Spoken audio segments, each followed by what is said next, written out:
Thank you everybody for coming to Gale's second event in the speaker series for Speakeasy about death and dying. I see a lot of new faces in the crowd this evening, so that's really inspiring. Thank you very much for not only coming here to listen to what Gale has to say, but she's done so many amazing things for people in our community and our family members and our loved ones that it really shows the support of how much you love her as well. And I think that's very important because it's a free service that she's been providing, and how many ways can you say thank you? So just showing up is a great way to say thank you. Okay. Well, it's lovely to see some repeats tonight, but it's also awesome to see faces I haven't seen in a really long time. And I'm so glad that you could come and join in the discussion tonight. It's going to be a little different than last time. I won't be receiving a key to the city tonight, but it was such an honor to receive that and to be supported by the community that way. Our grandchildren think it's amazing and think I can open any door to any building in the city. So I actually travel with it in the car to show the kids, and they think it's pretty cool. So yes, tonight what I'd like to do is do a little bit of a review about what is it that I do in the community, and then get into some more deep discussion about what it's like to die.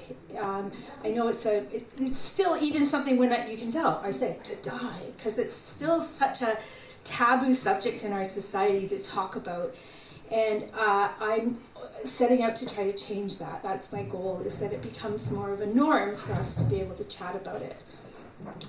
So I'm something they call now a death doula. In England, often they call it a death midwife. I've often thought of changing it because some people don't get what a doula is. And basically what I serve as is a function of going into a home where someone has a terminal illness and help support the family and that person through to the end of their life. And I come at that from a background of being a nurse. However, I do not go in anymore as a nurse role.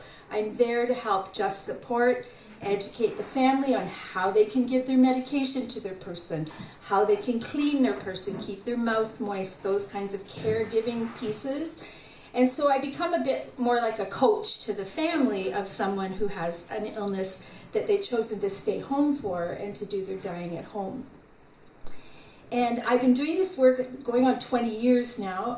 I started working with the local hospice here, which is where I know many of you from, when I was working with hospice and doing the director role there.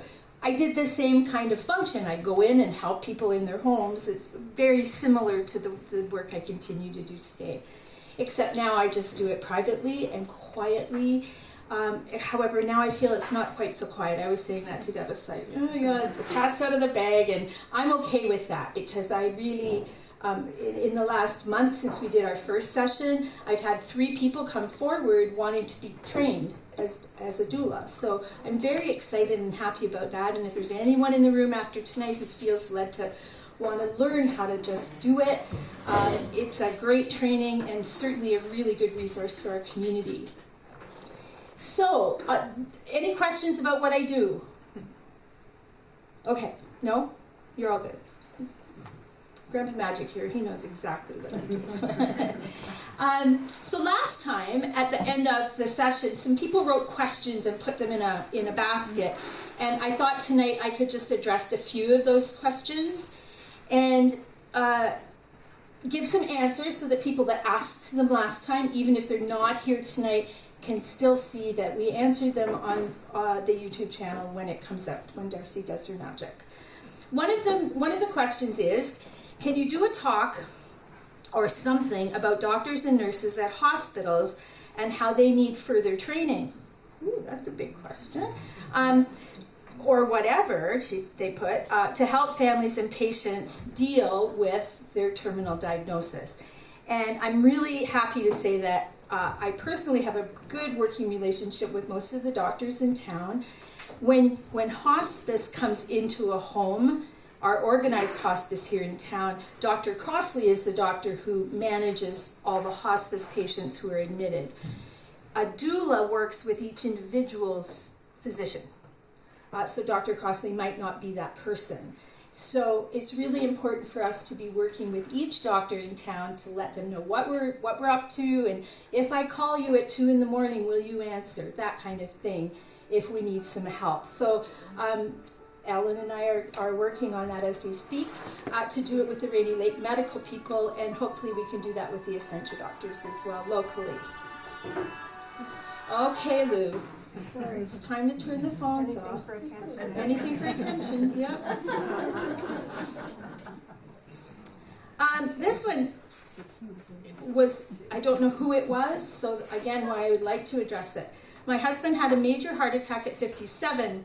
We never talked about death. We did arrange with the cemetery for cremation and burial, but no personal discussion about loss, how to prepare for each other for the death, and I regret it very much.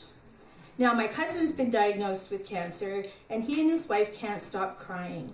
I don't know how to help them to hope for the best, but still consider what they must in order to move forward without burning out. So that's a really good statement and a good question. And so often in the very first part of the question where it says we never talked about it, we did arrange the stuff we knew about, right? Like you get your plot and you get, you're going to be cremated, or you work with LAIF locally or Cremation Society. You get those pieces done, but there's a whole lot of other things that need to get discussed about how are you feeling about what's going on in your world, and how can we help you cope and manage with the gut feel of how yucky this is. So my suggestion with the cousin right now, who is where they can't stop crying about their diagnosis, I understand that big time right now. My sister and her husband are dealing with a terminal diagnosis, and none of us can stop crying. We all get together and it's just like, gosh, I have a sister very full of grace, however, who says, why shouldn't it be us? We've had such a good life. Why shouldn't it be us? And that message from her helps carry us all through what's going on with them. So I think, again, that's the case where a discussion, and if this person's out there hearing this question being answered, I'd be happy to meet with those people. And we as doulas don't come in just in the last 11th hour of someone's life. I like to go in. When I met Jim and Janine, it was 6 months before she died. Well, we knew each other pretty darn well.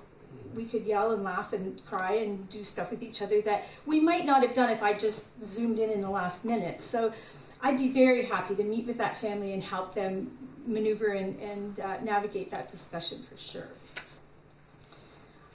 Yeah, this didn't come from a friend. Okay? Do you also do weddings and bar mitzvahs?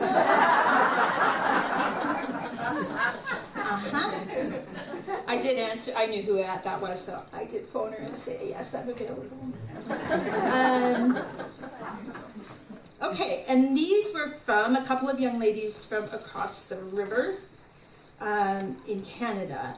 I like the idea of regular sessions to have these discussions. There is something, and you may see it out there on the internet, called a death cafe, they call them, and they have those in many communities. Someone started it many years ago. I believe it started in England. And sadly, what's happened with them, I could become a member for them, but then they tell me what to say. I'm not real good at that. So I'm doing my own thing here, having our speakeasy about it instead. How did you deal with your first death that you were present for? Not well. As I remember, it was in nursing school, where you're really wet behind the ears and really green at what you're doing.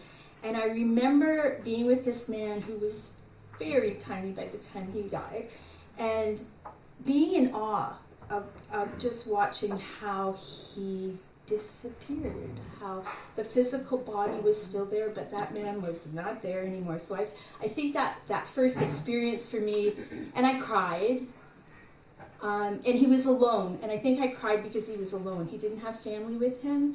And I trained in Toronto. I did my nursing school in Toronto, so there were a lot of indigent people and a lot of people that just didn't have folks to help them. And I feel like that first experience with death made me go, wow, I like this, and I think it's important that people are supported. But he's also the first person I'd ever hit a bone with giving a needle, because he was so little. So I do, that one's, he really sticks out in my mind.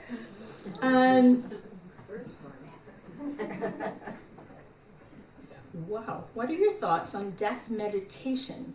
Buddhists think of death and practice meditation up to 5 times a day, focusing on their own death. I think I wish I had that kind of time. And I think it's actually interesting. I had a discussion last night with Dave Stewart. We were there for dinner, and he said he studied a lot of world religions, so he has a lot of insight into this kind of thing as well. And we were saying how interesting it is that other faiths do focus on it. They do talk about it. They do prep for it. They get ready. They find a centering and a peacefulness moving into their dying that we just don't. So I think it's lovely, and I think it's something that we could certainly incorporate into what we do. I do some meditation sometimes with patients or with family members. Sometimes that's go for a walk. If they need to do that, just go for a walk, meditate, walk off your energy and your anxiety. But I think this is something that I'm certainly interested in doing more research on. Okay, what's another one? Okay, we're doing that tonight. Oh, education with children. The importance of death and dying with children. Did you know that we have someone in our town who wrote the coolest little book that comes with a little activity package for children who've experienced a death in their family? Karen Warren Severson, Franco? Yeah, it's a cool little book, and I don't have it with me. But maybe that might be a topic one night, just to talk about how to deal with children. So maybe we can look at doing that in the future. Okay, those are the questions from last time. You have a pad of paper in front of you if you have questions this time. You will also have the opportunity to come up and ask those in person as we go this evening. Okay, anything else you're wondering about that I've said so far? Dawn, you're so cute. You're like, I'm really what's she focusing. going to say? I know what. What's she going to say next? Okay, so each of you should have a little package of papers in front of you. There are 12 little bits of paper attached by a paper clip. And you also should all have a pen. Does anybody not have either or? And I need you to find space in front of you or on a book where you can write and where you can spread these little pieces of paper out.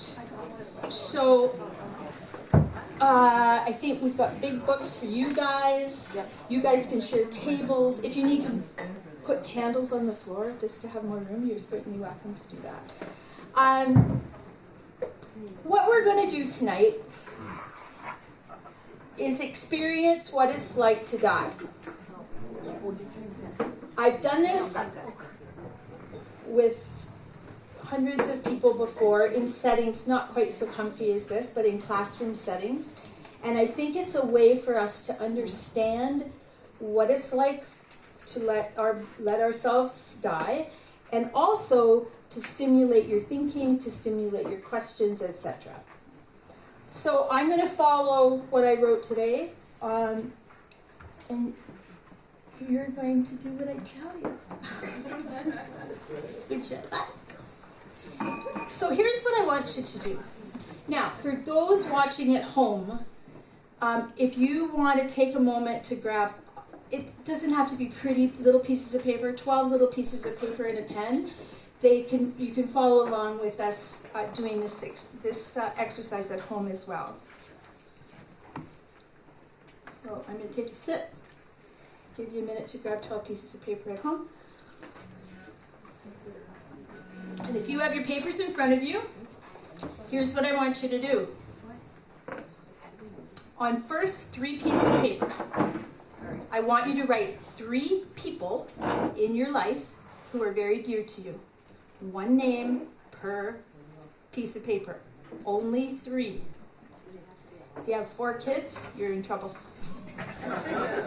they have to be alive? Do they have to be alive? That's a good question. No one ever asked me that question. Let's say no. Let's say no. Not necessarily.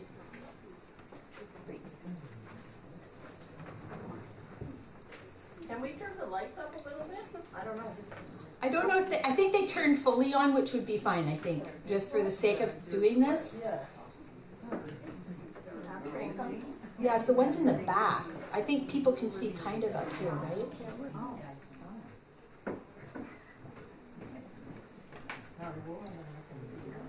You want their actual names? Yeah, one on each piece. More light? If you need more, maybe you could turn your phone light on just at your own table. to shut our phones off. Okay, Deb, we're gonna shut the noise off. But maybe we can. The pink colors we chose are not conducive to They're light. not We're not con- allowed to have the lights on in here. Is everybody okay? Okay, so the first 3, you have 3 people who are super important to you.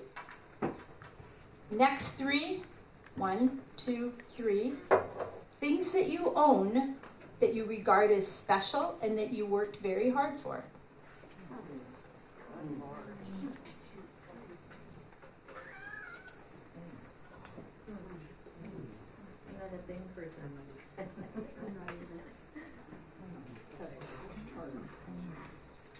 Three things you own you regard as special and you worked hard for. Does that feedback me? It's not irritating, is it? Are you getting a little feedback? Just a tiny. Could be the plate in my These head. might be. These might be. Okay, everybody got 3. Oh, You're good. Sorry, Gale. everybody got 3 things that you own that you regard as special. Pieces of paper. 3 things that are activities you like to participate in. 1, 2, and 3. Separate activities, 1 on each piece of 3 papers.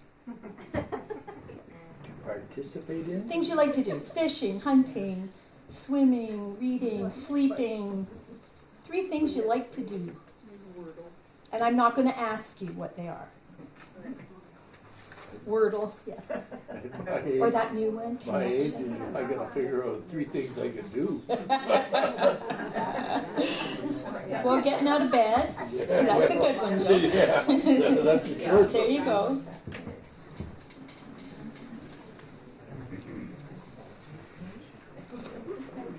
Okay, lastly, you should have 3 pieces of paper left. 3 things about you that you're proud of. 3 things about you that you are proud of.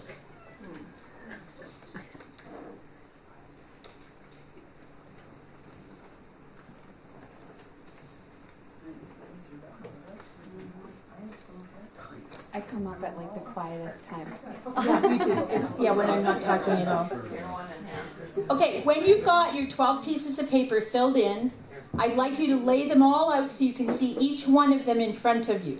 So whether that be on a book or you could use this little table, Joe, there's an empty chair there that could be spun around. I want them all in front of you so you can see them personally. And no peek. No, I don't care if you peek.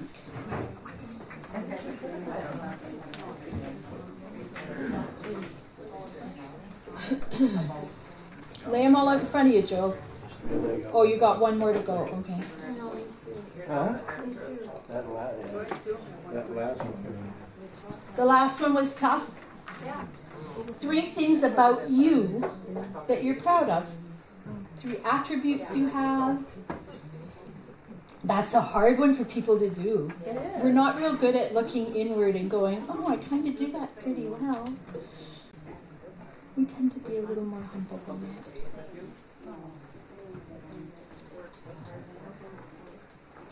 Okay. The front row's a little slow. I want you to lay them all out so you can see them. Please. Because now I'm going to get real bossy. Yeah, they might lay on that.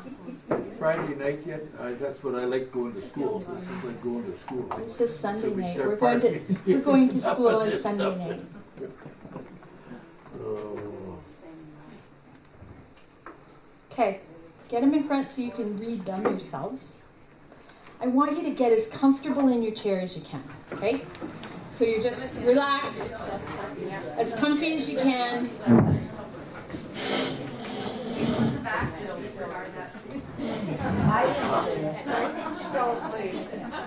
She's falling perfect. She's as comfy as she can be. That's Bonnie. I'd also like you now to take some big breaths and just relax. Try to just ease into what we're about to do. I really, really want you to listen to the sound of my voice and my instructions without comment. So we're going to be quiet during this exercise. I would like you to follow my instructions while I describe some happenings and some situations. I'll be forming questions to you, but I ask that you consider them quietly in your head. Okay? We'll have an opportunity at the end to talk out loud and ask questions about your questions. If you would prefer to scribble a question as you go, you all have a pad of paper there too, if you find something that you're anxious to talk about. But the quieter we can be doing this, I think it makes it more impactful, and I think you'll learn more through your quiet. So how we appreciate death is going to depend on our fear of life, how much we participated in that life, and how willing we are to let go of this known expression of living to venture into something new in terms of letting go of what we know.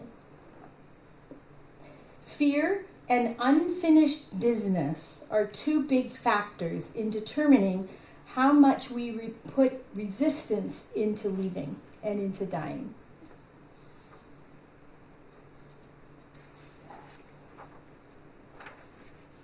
Here we go. You haven't been feeling well for a few months. Aches, pains, some indigestion, but nothing that can't be written off to being older, and maybe a few bad eating habits. You did go see your doctor, however, for some tests, and the results are back, and you're going to the office to receive those results. The doctor looks you straight in the eye and says, you have a life-limiting illness that will only give you 6 months to live. I want you to tear up 3 pieces of paper right now. And you got 30 seconds to do it. Tear up 3 pieces of your paper. So 3 pieces of paper should be gone from your stack. You're driving home from your appointment with this news, and know that you have to share the information you've just learned from your doctor. Think about with whom you would like to share the information with, or do you want to share it at all? And what would you say? And what do you want to hear back from the people that you've chosen to talk to? What's your feedback from them? Tear up 3 more pieces of paper. It's 2 months later. You're very aware that your symptoms are getting worse and you're feeling much weaker. Where are you wanting to stay right now? Where do you want to be? What's your lifestyle like right now? What can you continue to do? What can you not do anymore? Are there people you want to see and or resolve any difficulties with? Do you want to have a living wake A lot of people are choosing to have a living wake, a party before the fact. Have you got all your ducks in a row when it comes to your final wishes? Have you shared all your passwords with loved ones? So I hear that more often. They can't get into somebody's phone or an iPad. I want you to tear up 2 more pieces of paper.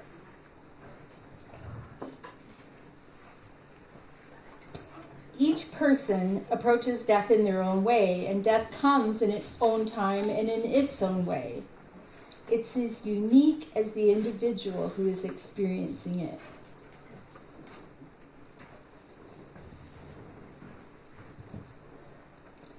It's now 4 months since you were diagnosed. You're undeniably ill. The pain from the disease has increased considerably. Where do you want to be staying right now? Who are the people you want with you right now? Do you want them all the time or just part-time? Who visits you? How much pain medication do you want to take?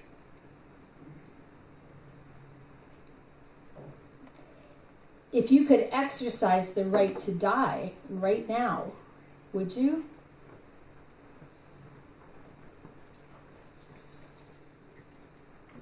Tear up 2 more pieces of paper. As the knowledge of yes, I'm dying becomes real, a person begins to withdraw from the world around them. It's the beginning of separation. First from the world, where you've got no more interest in newspapers, television, cell phones. And then there's the separation from people. I don't want neighbors visiting anymore. Tell Aunt Jessie I don't feel like company today. And finally, there's a separation from children and grandchildren, and perhaps even those people most loved in your life. It's very common and very normal part of dying. It's becoming a time of withdrawing from everything outside of oneself and going inside of oneself, where there's really only room for one person, and that's you, and how you're managing, how you're coping, and how you're moving through this. This process of one's life is usually done with eyes closed, so sleeping is increased. You'll find you're much sleepier and more tired. It appears like sleep, but know that there's important work going on inside of someone who's doesn't feel present in the room. There's a lot of work and processing going on in their brains. With withdrawal comes less of a need to communicate with others. Listening to those around you can bring comfort without response. My brother-in-law on the weekend had his family home for Canadian Thanksgiving, and he said, I just listened more than I spoke, because he was able to just hear all the kibitzing of his kids and them playing games and things like that. So the verbal communication becomes less important. Words are seen as being connected with the physical life, but that's the life that's being left behind. So words lose their importance. Touch and wordlessness take on more meaning. So holding someone's hand, massaging their hand with lotion, things like that become just as important as chatting. 6 months have passed. You find that even the smallest activity takes most of your energy, and you have no interest in food anymore. How do you feel about yourself right now? Where are you staying? Is it where you want to be or because you have to be? Example, hospital versus home. Who's with you and supporting you?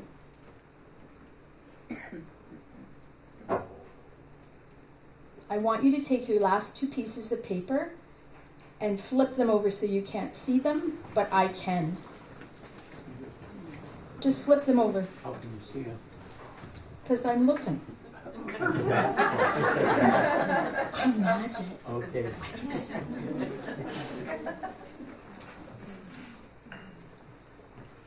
The food conversation is the way it becomes a very frustrating piece of dying. Food's the way we energize our bodies. It's the means by which we've always known how to move forward. You know, you give yourself a little energy, you can do things, accomplish tasks. When a body's preparing to die, it's perfectly natural that eating should stop. It's one of the hardest concepts, however, for a family to understand that the person that you don't want to eat anymore. There's a general decrease in eating habits. Nothing tastes very good. Cravings come and go. Liquids preferred over solid. Meats are the first to go, followed by vegetables and other hard to digest foods, until even soft foods don't even taste good either. And it's okay, as you're letting go of this earth, not to eat. It's a different kind of energy you need to find within now, and it becomes a more spiritual one, not a physical one. So if you're doing this at home, I just walked the room and took, at random, one piece of paper away from your two. So at home, please do the same thing. Take one of your pieces of paper randomly, or if you're with somebody else, let them pick it. So now you're really close to death. You're disoriented a little bit. You're sleeping most of the time. You literally have 1 foot in this world and 1 foot in the next. Often with this timing, there's confusion. You might be talking to people about places and events that are unknown to other people in the room. The focus has become changing from this world and moving forward into the next, however that looks for you. And you're losing your ground here on earth. I often say this is the place where you become into a gray area, that not really here, not really there area, where you're not talking anymore, your eyes are closed, and it's a very peaceful spot. Other changes are happening. Blood pressure often goes low. Pulses can increase, they can decrease, along with body temperature, cold, clammy 1 minute, hot the next minute. Skin colors change. You can be flushed 1 minute, you can be bluish cold the next. Hands and feet are often pale, discolored due to poor circulation because your heart's weakening. Breathing changes too. Slow to fast and fast to slow sometimes. Puffing breaths, congestion often happen, along with the absence of breath sometimes. And that sometimes can resume. Sometimes you get someone who just stops breathing and it's like they're just clearing their lungs, or they didn't quite mean it yet.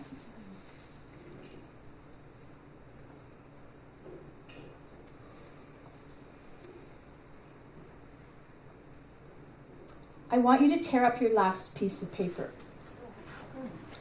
because now you're dead.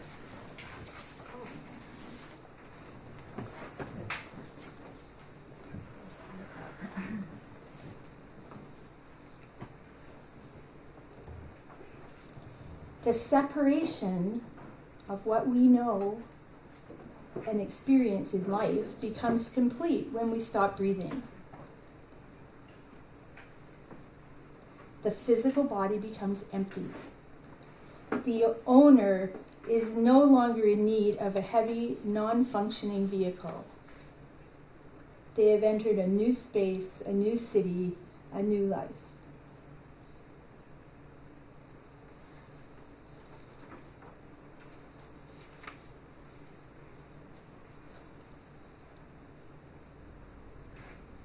Thank you for following the rules, following the instructions so well. This experience is one that I think is crucial for people to understand what happens to us. how everything we're familiar with becomes very unfamiliar and unnecessary in our leaving this world.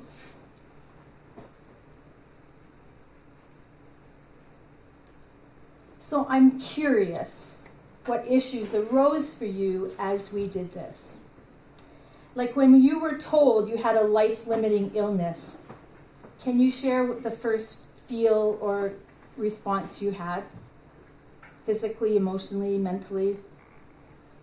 If you yell loud, we can hear you. We don't need a microphone. Scared. Scared. Fear came in. Angry. Angry. Like, oh, why me? Angry? Angry, Okay. I have things to do. I got things to do. I got things to do. Devastated. Devastated. Guilt. Guilt. Guilt about? Where do you think guilt comes from? That you didn't take care of it sooner? Just leaving. Just leaving people.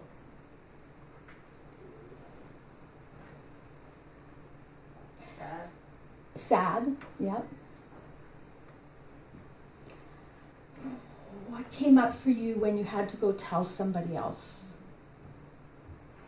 I think that must be the hardest thing. Fear. Fear of not wanting to hurt them, make them sad. Because we go through life trying not to make people sad, right?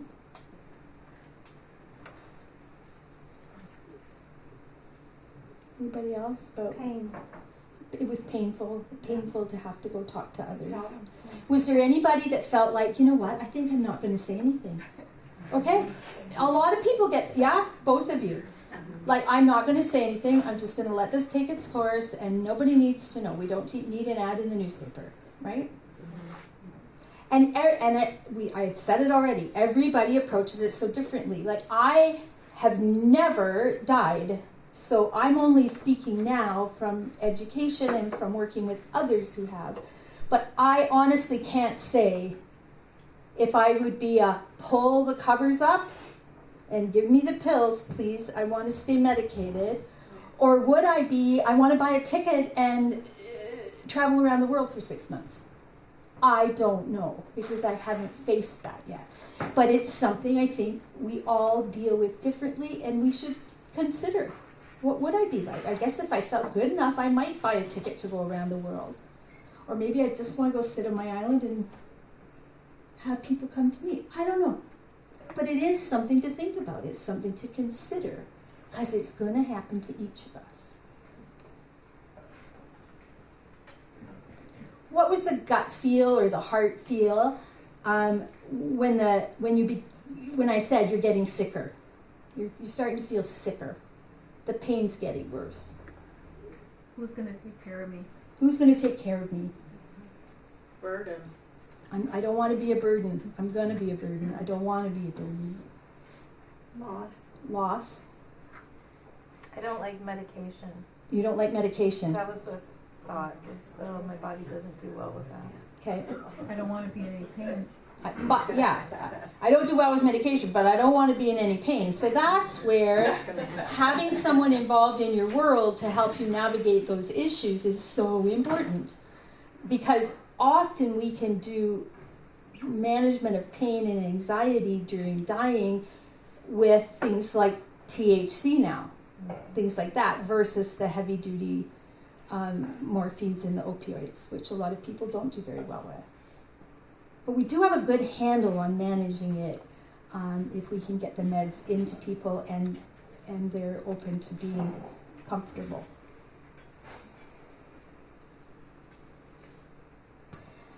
How did you feel when I said, if you could choose medical aid in dying, would you? Yes. Okay.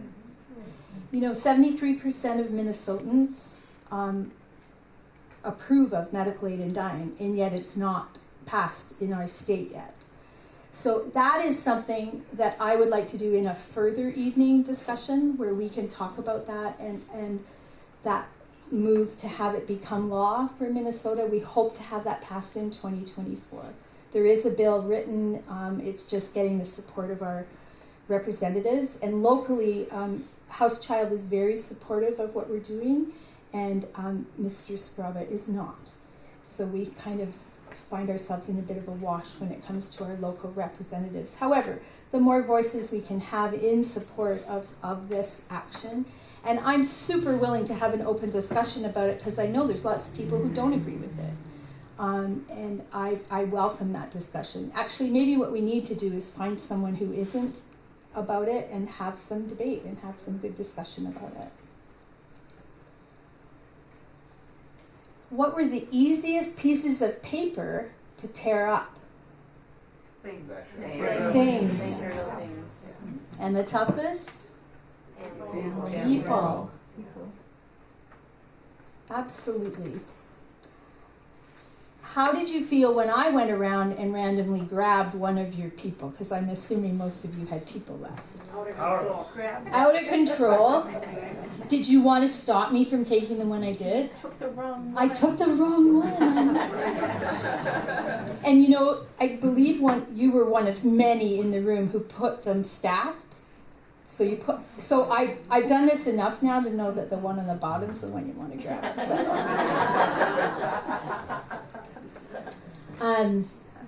Yeah, did I take the right one? For some people, I didn't. How do you know which one was the right one? Well, and ultimately, you lose them all. Gale, one of the things I wanted to bring up, not everybody has a chance to prepare, and that's where, from my experience and other, you have to prepare all the time. This kind of discussion is really important with your loved ones. Because you're right, often we don't get that chance. I mean, how many people do we know that just die? They don't get the, I'm sorry, I'm looking at you, but it's where my heart goes, Patty. And we've had several of those recently. So yeah, you don't, that's why, like you say, these discussions are important ahead of time, because you know, when they say, tell your people you love them every day, it's so flippin' true. Or live every day for the moment. You know, you get these t-shirts and signs on the wall. Well, they mean it. You know, they're cutesy, but it's very true. You need to be present in your life and present in your moments. And I know many of you had lovely goodbyes and long opportunities to spend with your person, but you'd probably take 6 more months of those chats, right? So it's super important that it's done and it's clear. And I feel like offering support for people who have lost someone suddenly is very important as well. And I think sometimes that support isn't there, and it is something that is something I'm comfortable doing with people, to just sit down and let's bash out how awfully raw you feel. I had a situation like that yesterday with a friend, Luvia knows, across the river, and I was gutted when I left that woman's home, but hopefully was being able to bring some peace. And don't get me wrong, I take this stuff hard personally. Mark knows that. I need a day or two to decompress after spending time with people, because it's big. This is big, big stuff that we're all going to go through.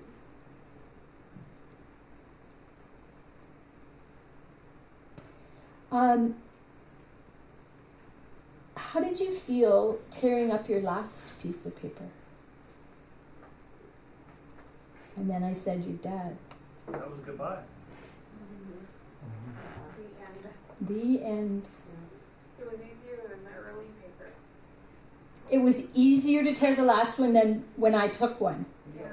because you were in control of the last one. Yeah. And that control word is huge, isn't it? Like when you're told something like this and it is completely out of your control. And I know I mentioned this last time and continue to, when I meet a new person in a doula situation, I'll say this dying thing is the last new thing you're ever going to do.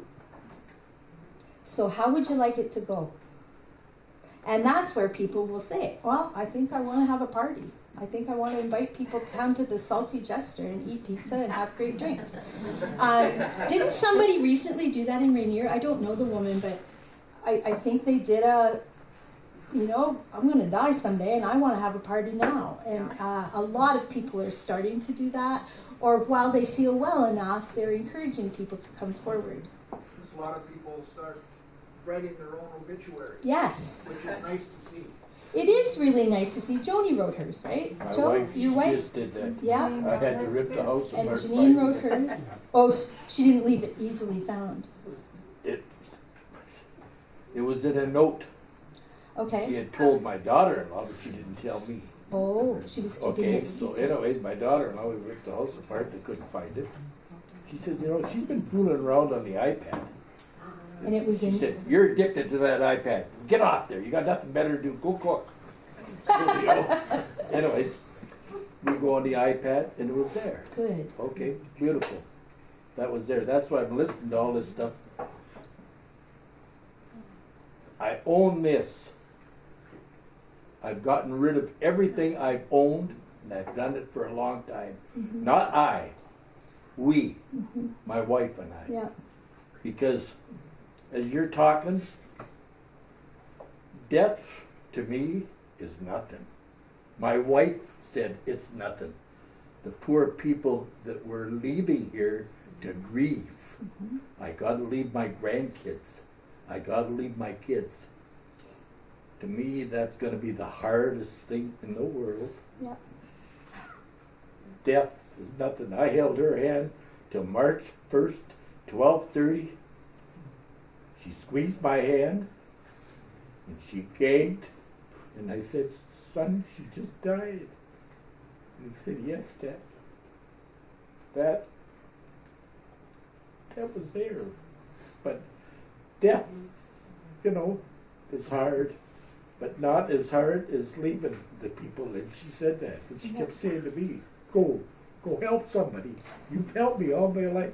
No, because she kept taking her oxygen mask off. And she wouldn't eat. But you said, all the things you told me, we'd done. The lawyer come to the house 3 times.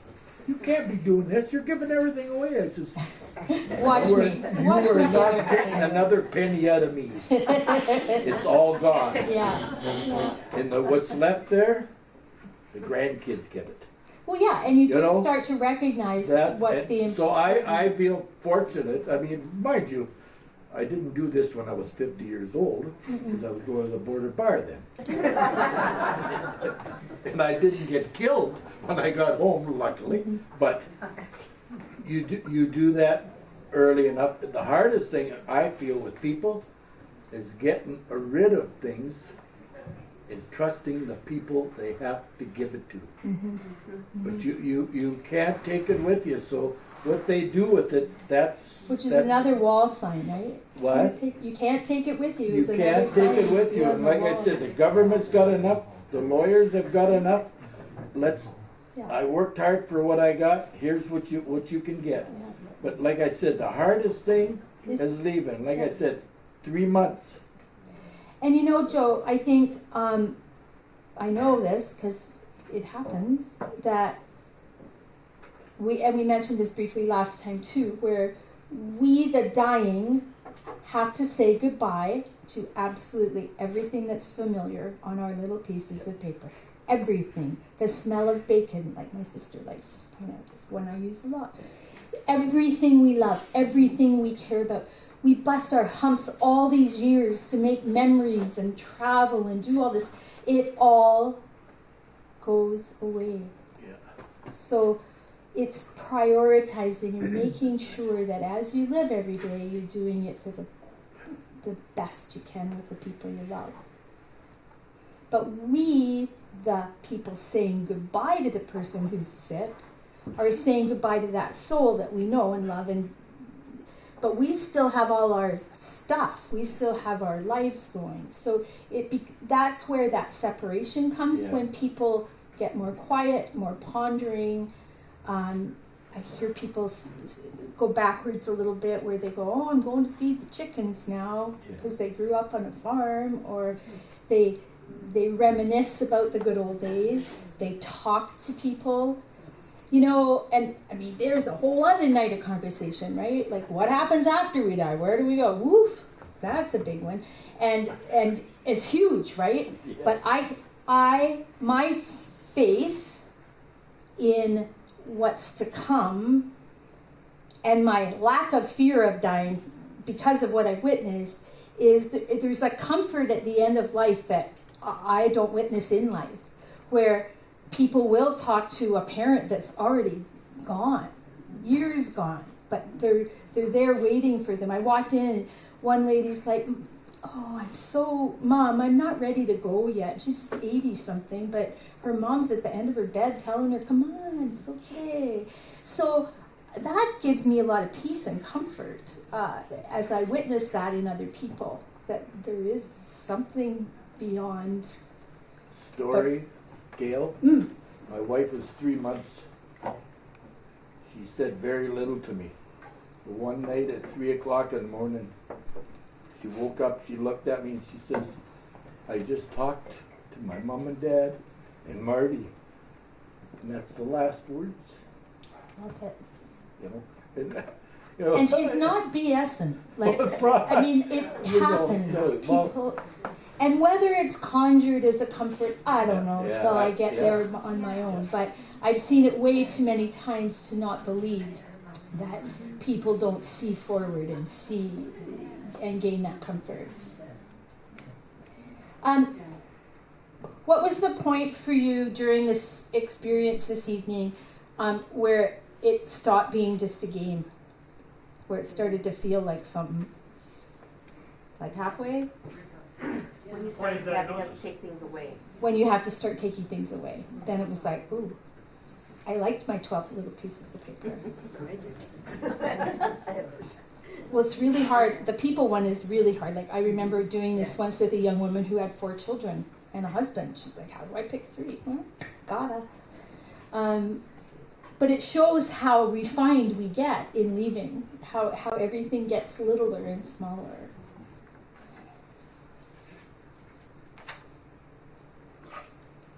Do you have any questions, thoughts, comments? I keep thinking somebody's hand's up and it's a piece of birch wood. But with the lights in I glance and I'm like, yes? What? Yeah. It's a stick. That's the peace sign. It's the peace sign, exactly. Any question? Yeah. Here. I have such a hard time when I know that I've had close relationships with people and I know that they're dying. Yeah. I have a hard time going to them and knowing what to say to them. Okay. Did you hear his question? Yes. When someone he knows is ill and dying, it's knowing what to say when you go in. Anybody want to help with that? I think, say what Having been through what it. you want to hear, maybe, or what you would want to hear in that situation. I think the hardest part is knowing, do they want me to come? Do they want me to be there?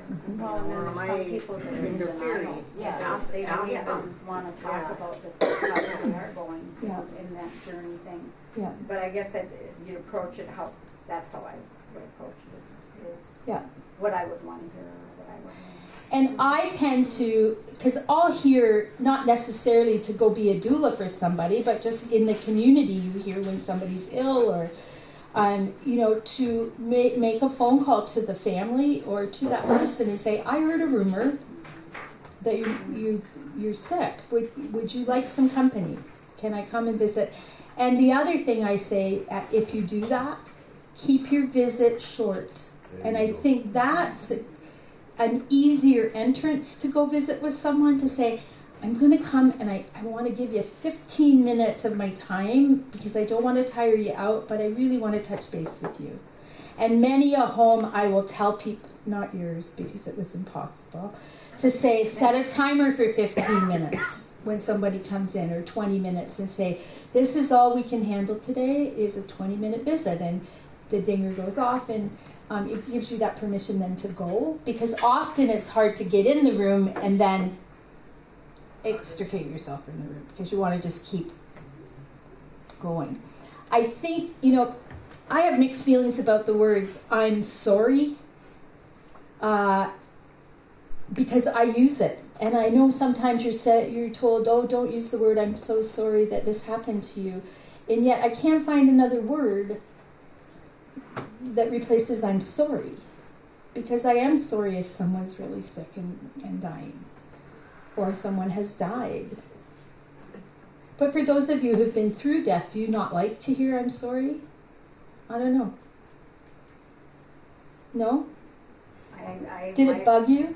My experience was, I was trying to prepare for it, and he was still trying to hang on to life. Oh, So it wasn't was he very just? difficult. You're right. Yeah. You're right. Because you knew. I had to go on without him. I knew that, and he didn't want to talk about leaving. Mm-mm.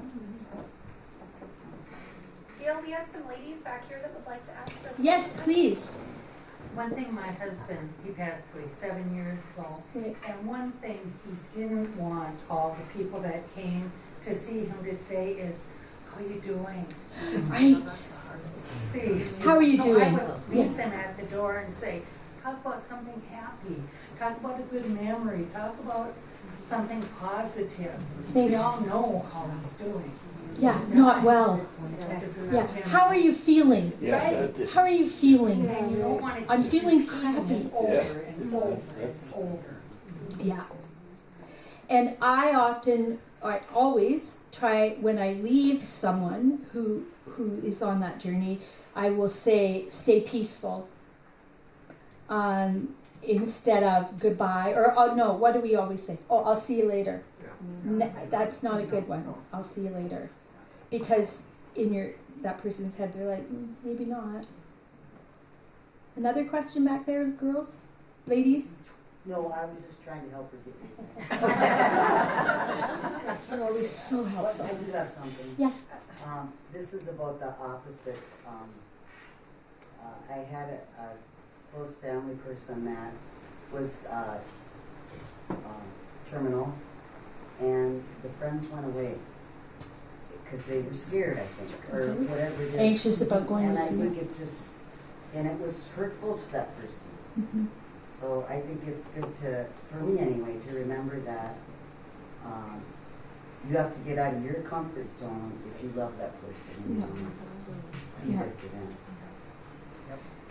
I think that's right, and I think that's, again, part of why we're doing these discussions now, getting some of this information out for people to go, oh, maybe it isn't so scary to talk about. But yes, a lot of people will have people pull back. I mean, even maybe Gary's friends who say, where's Gary? Because he hasn't come to visit. So I think getting out of your comfort zone to make that call and to say, or the other thing is, boy, we're good at this. They'll bake something, right? Bake a half a dozen muffins but don't take 4 dozen.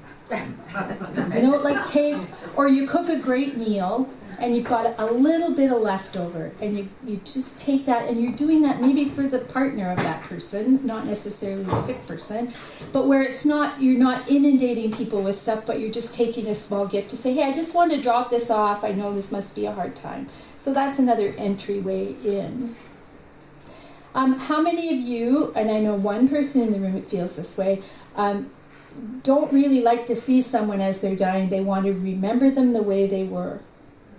Anybody like that, where there's a disconnect or a discomfort in, where you don't want to see Grandpa all frail, and we don't look great when we're leaving this world. We get real thin and we get real gaunt and not a look that's particularly fabulous. So I understand some of that fear in people that would prefer to remember that. And I know the person I'm talking about in this room is my husband. And when my stepfather was dying, he had said to me and Mark and I, that please come and be with me when that's happening. So of course we jumped in the car and drove to Peterborough, Ontario. And instead of Mark coming, he was in hospital at the time. He died in hospital. He stayed home and did things for my mom at the house. So that was his way of supporting the journey that we were all on at the hospital, and took care of his discomfort in not wanting to be present in the room. And I get that. Not everybody is comfortable. But when you can find other things to do to help support the family that's supporting the person, it's a good way to go. The other thing I was thinking, when someone dies suddenly, like my husband, your friends and family are so great, and you feel like you're acknowledging what they did because you just can't deal with it. To go back to them and go, oh, thank you so much for holding me up. It was deal with it. Yeah. And you feel guilty about that. It's like you were all there for me, but I couldn't even acknowledge that you were there. Yeah. Well, because you're completely blindsided. You're going through all of this in a minute, right? And that blindsidedness, I think, is very difficult to recover from, and to be able to step forward and. But I bet over how many years has it been now? It'll be 5 in January. Yeah. You're visiting with people who helped you at the time. Does it get easier now? Like, are you able to say now thank you, or? Oh yeah. Yeah. It was just hard because he died January 3rd, and her grandson was born February 1st. So he missed all of that, and yeah, it's been a rough few years. Yeah. My friends have been wonderful in my family, so yeah, it's okay. I mean, I'll get through it. But I think that kind of shock, I mean, it's PTSD. It's a shock that is very, very difficult to recover from. And it's the friends that make the difference. And again, professionals to talk about grief. And I know. I should probably do that. It's probably a really good idea. It's been 5 years. My kids tell me I should do that, but I haven't. I've been telling her that for a while. Yes, we have been telling you. Well, because sometimes friends can take you so far, and then it's like, you know what? We need some professional help here. And we've got some really strong people in town now, but also people that you can do Zoom calls with, online Zoom calls for counseling now. And counseling's become so much more affordable. And I know there's a grief group, I believe, that Leif Larson started, or somebody at the funeral home, and I haven't attended that. But that's also something, again, that I'm super comfortable to sit down, have a coffee, and bash stuff out if you ever want to, because I can be a pretty okay third neutral party with people who want to do that. Okay, thank you. There might not be coffee with her, it might be wine, but. Red or white. The house I went to yesterday, she said, from now on, I want no more flowers. Everybody's bringing me purple flowers. She said, I want daisies and white wine. Daisies and white wine, it will be. Are there any more thoughts, questions about what we've chatted about tonight? The girls found the alley. Yeah. We did, but I needed help. It's 10,000 steps back there for sure. I don't have a clue how we're doing on time. We never sort of set a time, but if there are no more questions, but if you feel uncomfortable, Gary, sure. I really struggle with this. None of my family lives here. Okay. And this July, first part of August, I got really sick. And I ended up down in St. Cloud for a while. And of course, my kids all live down there. And the first thing they say is, you gotta move down here. And I said, you're not my friends. Did you hear that? He said to his kids who said, move down here, you're not my friends. What are you gonna do? You're gonna stick me in an apartment by myself? And my friends means so much to me. And there's people here that are special to me. And I'm struggling with it. I mean, they're always putting pressure on me to move away. Okay. And Don't do it. What? Don't, yeah, ask Mary. Mary's done it several times. Yeah. Don't do it. Yeah, and that's again a personal choice. But I know a lot of family members that live away feel like that. Well, how can I take care of you if? I know recently there was someone whose family member insisted the person move in with them to do his dying, and he was furious. I just want to be with my friends, and my friends will come and support, but the sister overrode the decision. So when that happens, it's really hard to arm wrestle that family member. I think expressing your wishes and getting a plan in place for you here. So if you get a terminal illness, do you have a doula in place? Yes, you do. My card's at the back. Do you know what I mean? Like, hey, I get that you're concerned about what's going to happen to me if I get sick, but we do have good resources in town. But make a plan on how that'll look for you. I had a free table out in front of my house. Okay. Yeah, I'm starting to get rid of things. You're starting to get. Oh, okay. To make the big move. No. Okay. Good. Okay. You can't live for your kids. See, I'm another one that says that I don't want to be a burden. Mm-hmm. I don't think any of us do. Do any of us want to be a burden? No, we all. I don't know. I'm thinking my kids are looking for duct tape and, keep her quiet. But what I'm realizing through what we've done tonight is those questions are popping up, and that's really nice that you can say it out loud. And Mare, I appreciate you going, like, moving doesn't necessarily make the whole grass is greener on the other side thing doesn't necessarily mean you've got the support and comfort of home and of people. But you do need to recruit your friends to say, hey, if I don't move away, will you be there for me? Will you be there as some support system for me? And then you tell your doula all about that, so she knows where your support system's going to come from. Raymond. Gale, what's like your sessions here? Like I was at the first one and this one, and it's even getting better. But what this does is open up the talk between people. Mm-hmm. Not, so we leave from here. We talk to our family. We talk to our friends, and that it's just gonna. Yeah, that's my hope, Ray. Yeah. It is.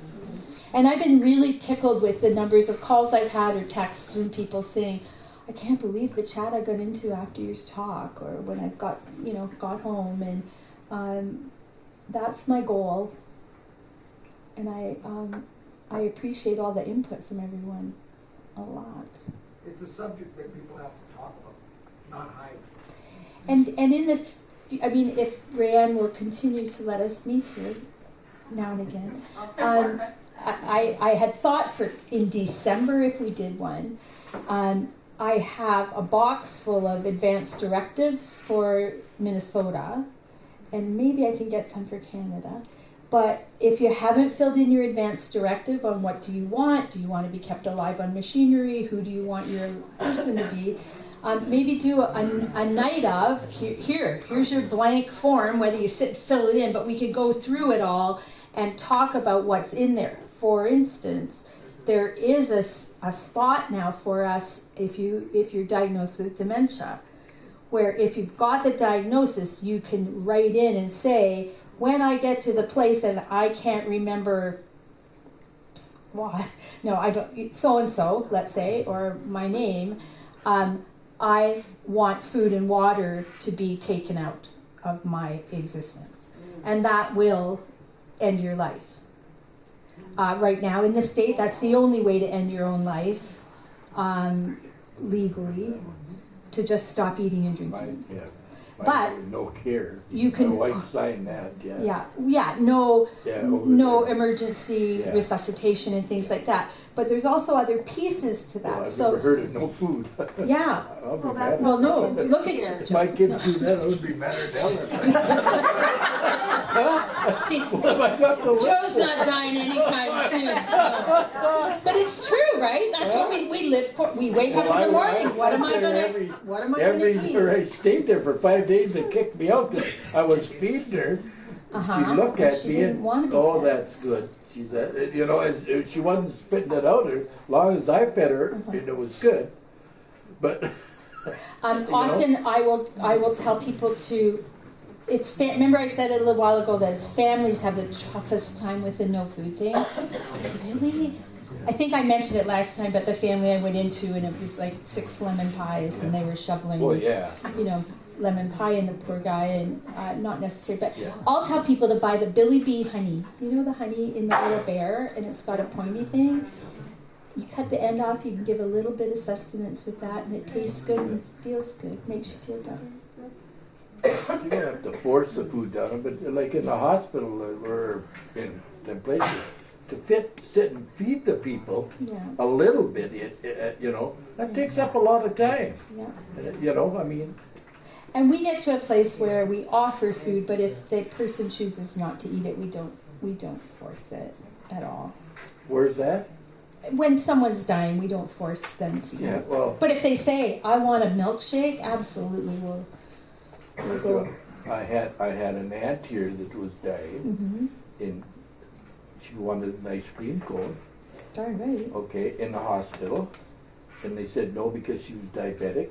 And So I went. That's to why you get a doula and stay I in went to the front office. and Two ice cream when cones they- in my They house. said, back then it was Bose's, go to Bose's and get the biggest one you can get. You know what I mean? And the same goes for people who want a beer or a Yeah. cocktail or something. It's like, have whatever the heck you want. The interesting thing is your desire for the things you think you want. Yeah, Well, I thank you for coming tonight. I really appreciate it. Yes. Pam? Just the other thing I struggled with is after my husband died, and I felt like my kids had to step up and try to take care of me, and I don't like that. Okay. You know, I mean, they have their own lives, and how do you just think about that? I mean, I'm okay, I have friends, but they're so concerned about me. There's really good counselors out there. Yeah. And I really think it's probably time for you to do that. I do, because, I mean, obviously you're still super sad.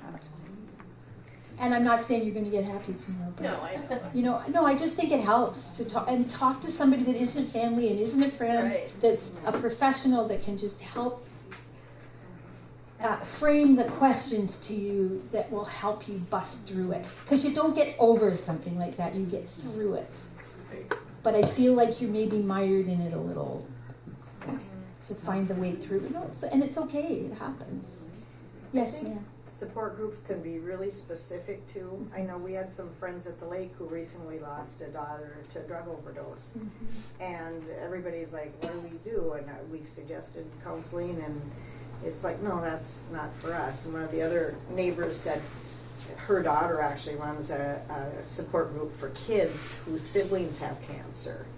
Okay. And she said, you can Zoom. You could be on a Zoom group of adults whose children have died of a drug overdose. I mean, this is a 44-year-old child of theirs. I mean, the friends are my age. That they've been trying to save for years. Yes, yes, she's been in and out of treatment and everything else, you know. And that is But a they- very specific. Yes. And I know one of my friends said she belonged to a group just supporting, trying to get him better before he died. And she said all it became was people's sob stories. And she said, I don't want to listen to people's sob stories. So she's very astute. She's like, I want to go on a retreat and I want to get locked up for a week or two and barf and get the help and get the solid direction from professionals. And I think that's a darn good idea. Not saying support groups can't be great. They have to be led by somebody who will make it a clean, directed thing, a well-directed thing. Thank you. Mr. Birch? I'm going to call him Mr. Birch. Thank you very, very much. I appreciate it. And if we do that advance directive thing in December, people could then put a bow on it and give it to their family as a Christmas gift.